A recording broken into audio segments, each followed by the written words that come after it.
Hey, everybody, it's Wendy Sellers here, the HR lady, with my co-host, JC. Hey, Wendy, it's a pleasure to be back. How are you?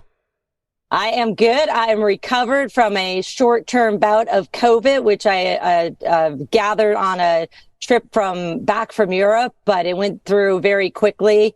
I was just down for the count for probably a day and a half, and I'm glad it went through quickly, and I'm glad I had, 10 COVID tests laying around. Oh, wow. Well, you got to start to wonder after a certain period of time if those tests are putting the COVID in you. No, come on. Yeah, right? Yeah. Let's keep the tinfoil hat off today, right? I'm sure I got it on the plane, but it is what it is. So, hey, today we have a very, very special, cool, unique guest. Hi, Axel Neff. How are you? Good. Hi. How are you guys doing? Good. We are so excited to talk to you. You have such unique experience. You're also in the HR space a little bit, aka recruiting, which some people consider HR, some people can consider sales. What are your thoughts about that? I like to say I'm in the HR tech space, right? Which is not necessarily the HR space, but the HR tech space. So we build solutions for the HR industry. We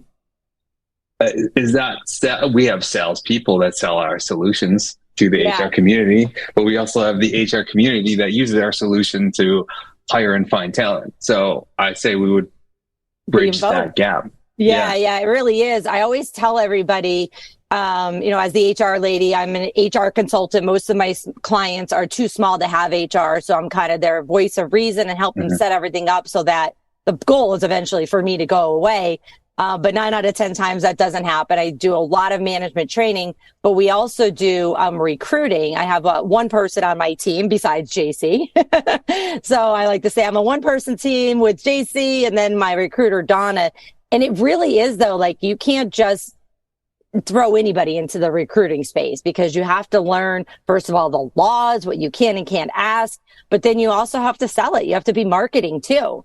When I started doing recruiting a long, long time ago, when I was in just the HR space, I leaned on my marketing team of that organization to teach me how to sell or to market the organization because I didn't know. And it's not for everybody. It is hard. Yeah. It's definitely like a unique space, like finding the right people, to find the right talent, matching them to the right jobs, and then matching the right companies with everybody.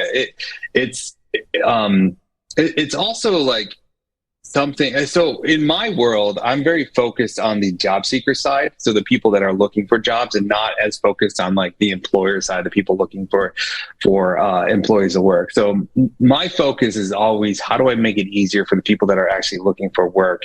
And how do I make it easier for them to navigate those recruiters that are looking for people that are looking for work? So I learned a little bit about the recruitment side of things by trying to optimize that flow. But for the most part, my focus is on those individuals that are actually looking for jobs. The interesting thing about that too, Axel, is like nowadays we hear about AI all the time, right? And AI is crucial in instantly searching through a massive data pool to match skills and attributes with jobs.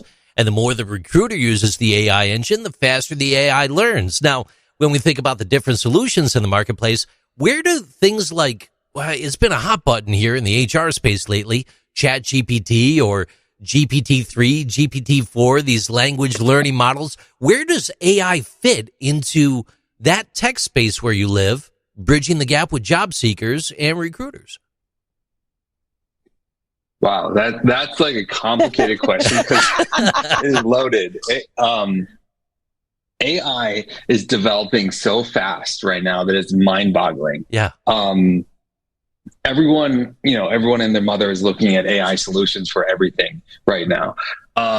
So in the tech space, let's see, how do I answer that question? So basically, let me go back a little way. So AI effectively has been in the works for a long period of time with machine learning, right? So there's always, every company in the HR tech space is using machine learning to basically make sure that the jobs that like a job seeker is seeing match match their skill sets. And like, we want to make sure that a company is getting people looking for jobs that actually match their requirements too. And like, based on like the type of applicants they've looked at before and the types of employers that job seekers have looked at before, we use machine learning to make sure like our matches line up as best as they possibly can with one another.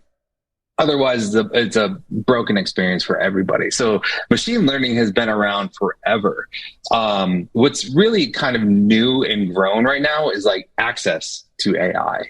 And access has been achieved through this concept called LLMs, which is learned language models. And basically, these learned language models give us a chatbot experience into the knowledge of machine learning. Basically, we can get access to the world's information instantaneously through a chatbot now, and interact with it in real time. So that's where like all the new stuff is coming into play. How is it changing the world of HR tech? It's in so many ways, it's changing the world of HR tech. So right, like, again, thinking like somebody looking for a job, right? I can today take my resume, take a job post and say, here's my resume, here's the job post that I want to apply to. Make my resume optimized for this specific job, right? Yep. And it'll give resume recommendations. Now the formatting is going to be a little weird. It's not perfect, but it's going to like optimize your resume to say as many of the keywords that you specifically want. You can tell it through the right prompts to match as many keywords as you want. Because as you know, in the world of ATSs or applicant tracking systems, there's certain check marks that you get when you apply to a job, whether or not you make it past the ATS system. So you can optimize your resume and application based on a job search. There's also these AI solutions that I've seen out there right now, where a job seeker can apply to like 1,000 job applicants a day. Oh, wow. Yeah. And in the world of HR tech, this is problematic, right? Because one of the big switching hats now, right? From the job seeker side, that's great. Like, it's a numbers game. Apply to as many jobs as you can, and like maybe you'll hit 10% of like a 5 to 10% response rate. So if you apply to 1,000 jobs, you'll get a couple of responses. Maybe. Also, if you're applying to 1,000 jobs, you're probably not perfectly matched for all 1,000 jobs either. Right. Which is the big problem for the recruiters, because larger companies have a problem of having too many applicants. We're on the front end of a wave now where your applicant intake is going to exponentially increase. So you're going to be wading through so many more applications than you have ever waded through before. And we're starting to see that already. So that's a problem that the industry is going to have to solve, and it has not been solved yet. Yeah, it is. It's definitely a huge problem. I'm the same way as you, Axel. I help people get jobs. They're usually friends or people in my network, but my clients, I'm usually helping them fill jobs. And, AI is a great way for us as a regular everyday user to say, I don't know, I'm not a marketing person, I'm not a resume writer, give me some tool to help me.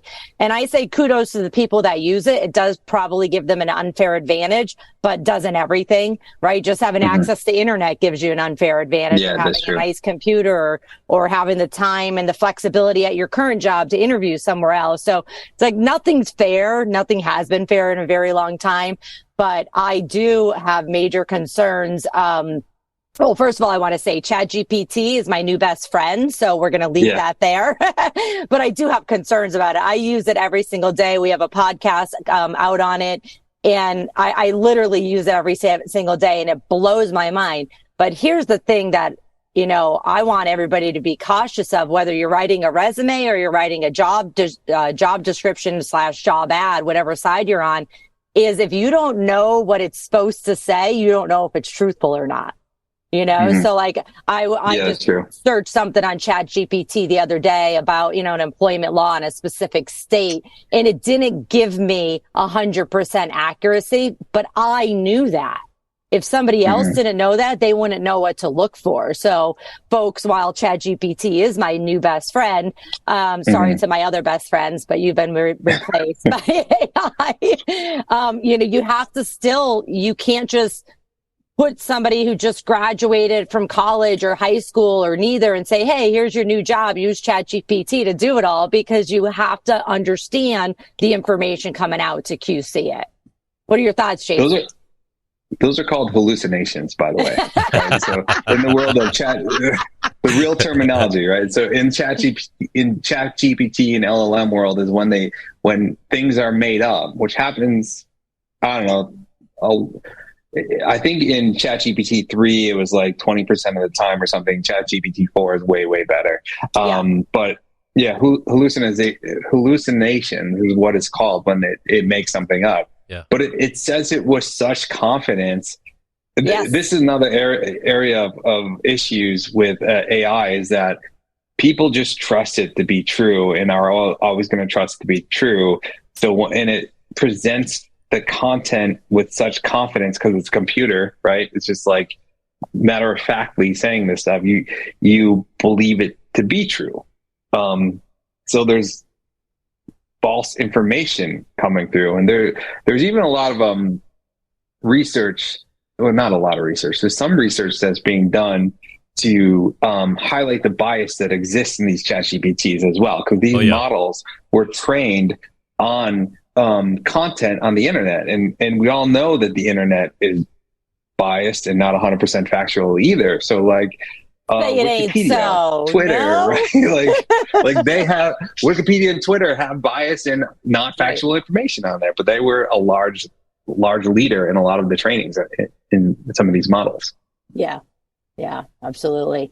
It's fascinating though, but I think AI, like you just said, it's changing so quickly. But for our listeners, you really need to consider using it as part of your process, whether you're looking for a new job or where you're looking for people that are applying to your jobs, because if they're, smart, they're going to be using AI to help them out. And let's face it, half the battle is just getting somebody to look at your resume and to get the interview. And then even if you've lied on everything on your resume, you still have to pass the interview, right? No quote here, and Wendy is not suggesting to anybody to lie on their resume, but it is a marketing tool. We need people to look at it. It drives me crazy when I'll be helping a hiring manager from a company wherever, and they'll be like, "Oh, well, there was a typo on their resume." I'm like, they're not going to be a marketing person or an HR professional or CEO. They're packing boxes. Don't worry about the typo. So we need to get over ourselves. And I think that's really is where technology and AI can help. But you already mentioned it, that, there's bias, and then there's people are at a disadvantage. And so the folks that are at an advantage are going to continue to be so. True. It's funny you mentioned a typo in a resume. So that they do have some tools out there, like ChatGPT 0, I think is one, GPT 0 is one, to test whether something created is AI created or real. And none of them are very good, really. Yeah. And the way you beat the system to determine whether or not something is created by AI, and I've been deeply engaged in this AI space. Actually, I have a funny story to tell about that. But the way you beat this is you add grammatical and spelling errors into the content, and these testers test to see the cadence, the flow of the paragraphs. Essentially, AI generates content that is too perfect. So if you add imperfections into it, now it will never show up, or I shouldn't say never, but it will show up as being authentic and not AI driven. That's really interesting. Yeah. When the ChatGPT first came out, JC is the one that told me about it. So I then was immediately on the internet. I was like, oh my God, this is the coolest thing ever. Yeah. But I did that. I grabbed whatever it wrote me and I threw it into, I have an AI plagiarism detector. I just threw it in there and it didn't detect anything. And I was like, I know this is plagiarism or maybe not plagiarism, but I know I didn't write it. And so I was like, I'm so confused right now. Well, that's the question is like plagiarism. I don't know what the legal definition of plagiarism is, but like plagiarism is like if you're taking content from somebody else that's not your own and pretending that it to be your own, but like nobody's created that content before. So whatever the content is that the AI generates has never been created before. It's the first time it's ever been issued, and you're the one that's telling it to create it. So you're technically creating it. So it's not really plagiarism. It's just using a tool. So here's my quick AI story. My most recent personal experiment, not professional, personal experiment with AI. So I have 3 kids. I have a 2-year-old son, a 4-year-old son, and then a daughter who just turned 7. Right. And my daughter loves to draw pictures, write stories, write books, and make illustrations and tell a story. Right. So what I did, I took her story that she narrated. She wrote some of it out. I helped her write some of it out. I took that into ChatGPT and I turned it into prose, like a poem, like a children's story, right? Yeah. And then I took the pictures that she wrote and I put those into Midjourney, which is the video version of ChatGPT, and converted those into actual detailed images. So they're drawings in crayons that were converted into detailed images. And then I took an AI tool, I think it was called Resemble AI or something, where you can train an AI tool to regurgitate your voice basically with any text input you put into it. So I trained this AI tool to speak like me. I put the prose in there. I then took the images that my daughter created, turned those into like illustrations, combine them together into a Google slide doc, put the audio over top of that. I recorded it, uploaded to YouTube, and then also made a children's book on Amazon. Right. So for her 7th birthday, I made her, I published an Amazon Kindle book for her using ChatGPT and a couple other AI tools. That is fantastic. Yeah. Hey, that's pretty awesome. Cool. So this is where I'm a little perplexed then, because when I go into ChatGPT and I ask, who is Axel Neff? It says, I'm sorry, but I couldn't find any information about the guy. Is it possible he's not well known or hasn't gained significant public attention? I would have expected it came back and said you're a children's author at this point or something, right? Yeah. Yeah. There's something, I mean, I feel like everybody's probably just how everybody Googles herself. They have all probably done the same thing with ChatGPT to see like what it comes up, right? Exactly. Yeah, I did it, but if I put my name in, it came up the same thing. But if I put in the HR lady, which is more of a company and a brand, I actually got something back. It wasn't 100% accurate, by the way. And so I think it had a degree or something wrong. And so I just corrected it. But I was like, okay, I don't want to I don't want to do that anymore because I don't want to be on the record. I know. Yeah. So there's ChatGPT and then there's Microsoft Edge. And Microsoft Edge is version of ChatGPT, obviously, right? But with Microsoft Edge, you can pull real-time information up on the internet. So you could actually say, hey, if there's like some website that exists with content on you, you could say, research this web page. So you can say like, who's Axel Neff? And if it says Axel Neff is nobody, he's not well known, blah, blah, be like, okay, well, check out this, go to Axel Neff Wikipedia page, read this. And it'll read that, and then you ask the same question. It'll spit back the input from the Wikipedia page. You can, or like LinkedIn profile or something like that, right? So you can actually train the Microsoft Edge is a browser, right? It's to get in the beta for the Microsoft version of ChatGPT, you have to download its browser. But basically, you can train it in real time and ask it to iterate off of what it just researched and learned. And then it will even tell you how it changed things or made adjustments based on the research it That's just did. Good to know. This is fascinating, actually. If we think about this, you could then, in theory, create something that explains your vast history, lie on the resume, have it written by AI, train the browsers to learn your fake history, and then when you're researched by the recruiter, it seems like you're legit. Yeah. Yeah. Wow. Yeah. Yeah, It is that this is very scary. And so folks that are listening, if you're going, oh, geez, this is one more thing that HR needs to deal with and recruiters need to deal with. This is why it is very important to be doing those reference checks and to verify the information, even though all of us companies and all of us HR people have been trained to tell somebody else nothing. Which is very unfortunate. I don't believe in that at all. I would rather, like, if you were a bad employee and I have it documented, I would rather not give you a reference. And I would wish that we wouldn't all go, oh, don't say anything because we're afraid to get sued. I mean, if it's true and you let somebody to go and you have the reasons why, then it should be, in my opinion, you should be allowed to tell another employer, what happened. But that's a whole other conversation for another time.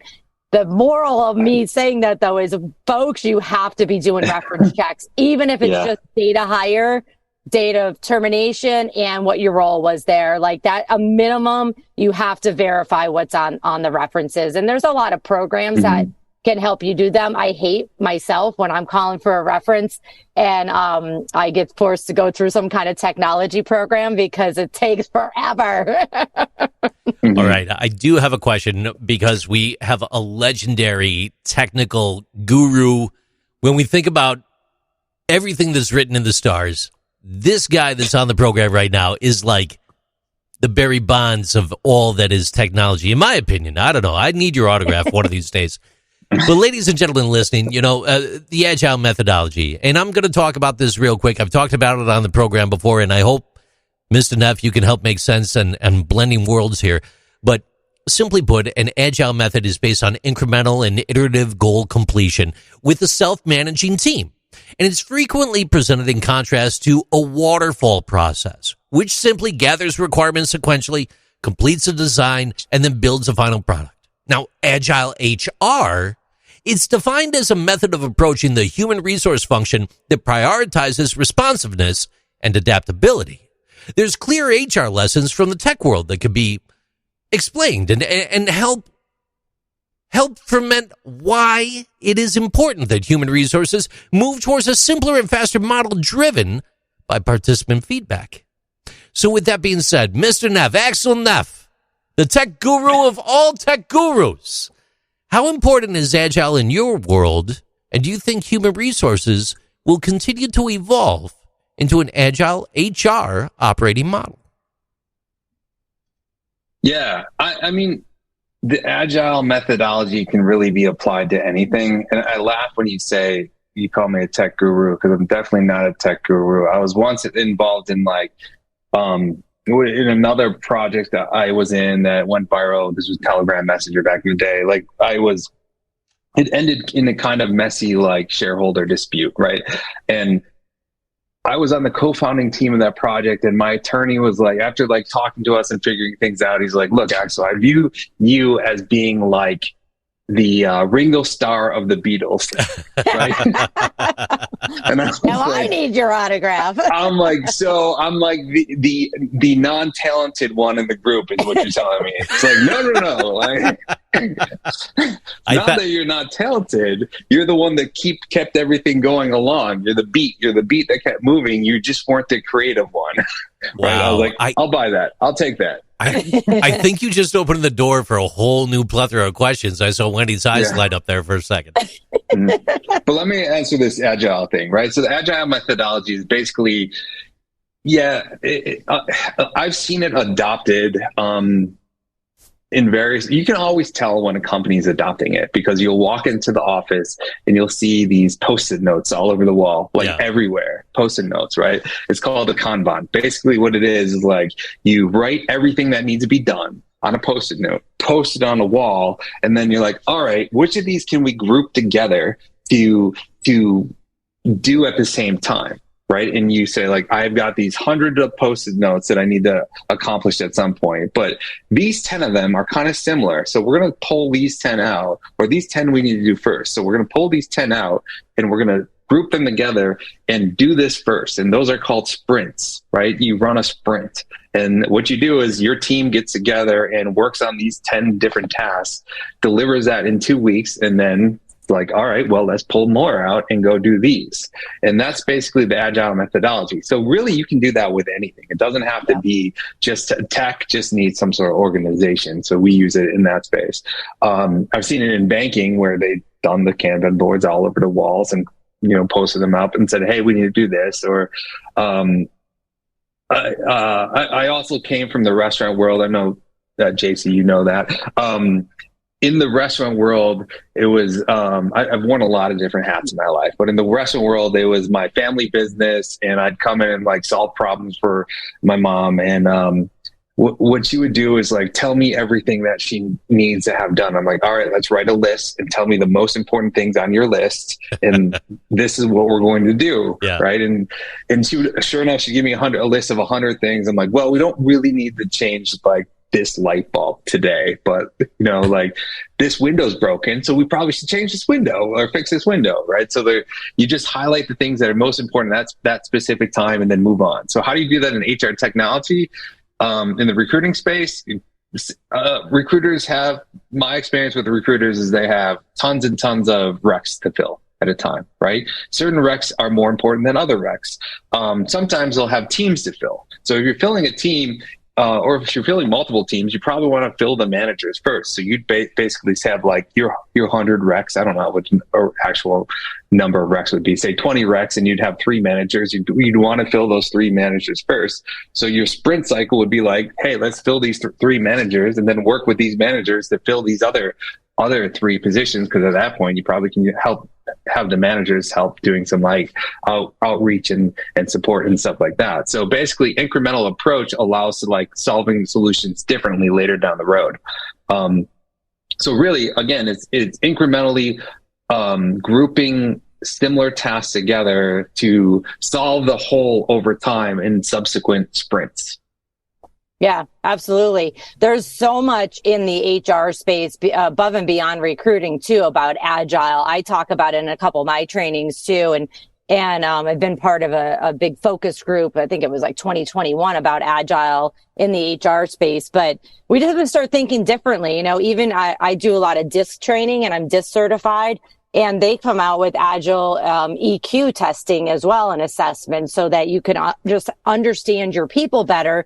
So when you have to change those deadlines that you were talking about at your restaurant, that you're able to say, okay, well, what am I missing here? But we can keep moving forward. Not everybody understands Agile. Not everybody can operate in an Agile world. If you need things that are solid and static in order to make decisions, Agile is going to drive you crazy, right? Because everything's always moving. But I feel like even the past few years since the beginning of the pandemic, if we're not Agile, we're failing. Because just with recruiting alone, it was layoffs and it was hiring, then it was layoffs and it was hiring, then it's layoffs. And, I just got done with the training this morning with a company, which is in a little south of where you are right now. They're hit very hard with hurricanes, and it was already a place that a lot of wasn't highly populated, so they couldn't fill job openings before. Now people don't even have homes, so now they're having to figure out other things too. So if you're not agile and able to switch gears, especially as a manager, whether you're in HR or in other type of people management, you're not going to succeed. That's where I come to. What are your final thoughts on that, JC? No final thoughts. Thank you. Have a great day. I have no agile. Yeah, the two of you did great. No, I'm good. Well, we want to thank you so much for coming on. If people wanted to chat with you about creating a children's book, running a restaurant, help with recruiting, Axel, where can you be found? You can connect with me on LinkedIn, right? LinkedIn is just Axel Neff on LinkedIn. You can message me on Telegram Messenger at Axel Neff. You can find me on Instagram. You can see pictures of me hanging on the beach with my kids. At Axel Neff there. Awesome. Really, I'm accessible, right? So I respond to basically all the messages I got on LinkedIn. If anyone wants to reach out there, that's an easy way to connect. Excellent. Yeah, I am a LinkedIn junkie myself.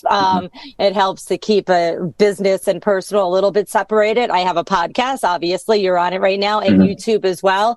And JC, we could find JC on his very own podcast, Interesting Things with JC. Yeah, that's right. A little 2 to 6 minute episode every morning. Just a good way to start your day. I'm curious about this. You said Telegram? Telegram? What is this thing? Telegram. Yeah, Telegram Messenger. It's like a mobile messaging tool similar to WhatsApp. All right. It's a global messaging platform. WhatsApp. So WhatsApp is like an alternative to text messaging, right? It's kind of similar to Facebook Messenger, similar to WhatsApp, similar to Snapchat. It's a platform of communication. Excellent. I think you have a personal connection to that maybe people just gloss over, huh? Yeah. So my career experience has been kind of wild. I started out, I went to school for engineering. I worked for a couple of years as a civil engineer, project manager there. I was in the restaurant industry my whole life. I transitioned over to social media to this company called vk.com. That's a really long story. It's the Eastern European version of Facebook. Spun off there, created Telegram Messenger with some of the executives from VK, which went viral, and we did pretty good there. And then I left that, was in the startup scene a little bit in upstate New York, and then left the startup scene when I had a family and went to Indeed.com, where I am now in the HR tech space, and was looking for some stability in my life, and went into the world of big tech. So it's been a wild ride so far in my career. It's been fun. Yeah, it sounds like it. Well, we appreciate your expert advice today. And everybody knows how to reach you, me and JC. Take care, everybody.